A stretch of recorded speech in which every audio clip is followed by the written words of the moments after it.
Hello, my impression here in defense of freedom of speech once again.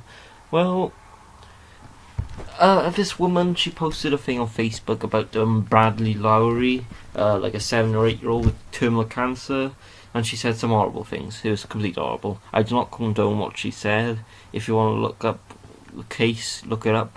But she did say some pretty shitty things, I gotta say. But okay, you gotta defend people's right to say. Now the police arrested her. Well, first they gave her a caution for what she said on Facebook, but then they arrested her for stealing electricity. But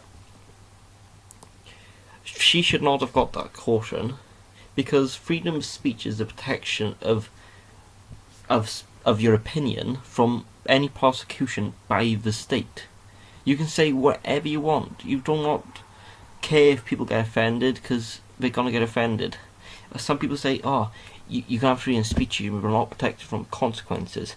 The consequences of freedom of speech is the court of public opinion. They'll say, "Oh, if you say something pretty shitty like, oh, kill all black people," or something like that, let's just say that, but you'd be treated like an absolute shitlord, and you will not, well, a shit person, and you will not be accepted by the majority of society. You'll be an outcast.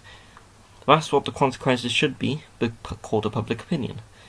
The state should not get involved, because that's when the oppression starts. Because once you start nibbling away at freedom of speech, like, oh, you can't say that, you can't say that, you can't say that, it'll just keep going like a freight train. It'll just keep going for our rights until we start going, I know it's a bit hyperbolic, until the government just goes, right, speaking out against government is illegal now. Boom, boom. Because it'll just keep going. It builds up over time. It just wells up. This is a famous quote by Martin Niemöller, a Protestant priest who spoke against Adolf Hitler. He says, "First I came from a socialist, and I did not speak out because I was not a socialist. Then they came from a trade unionist, and I did not speak out because I was not a trade unionist. Then they came from the Jews, and I did not speak out because I was not a Jew. Then they came for me, and there was no one left to speak for me." See, if we come together as a society and go, hey, this guy has rights, and then when you get the government onto you, that guy may go, this guy has rights also. We all have the right to say what we want.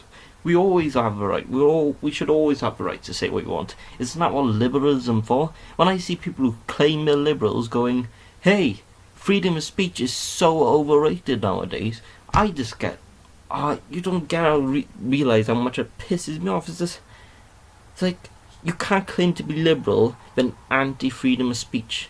They're both the antithesis. Anti-freedom of speech is on the far right and the far left is socialism and fascism.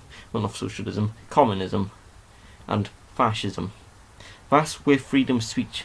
There's some little ideologies that are against freedom of speech too as well, other than just plain old fascism and communism.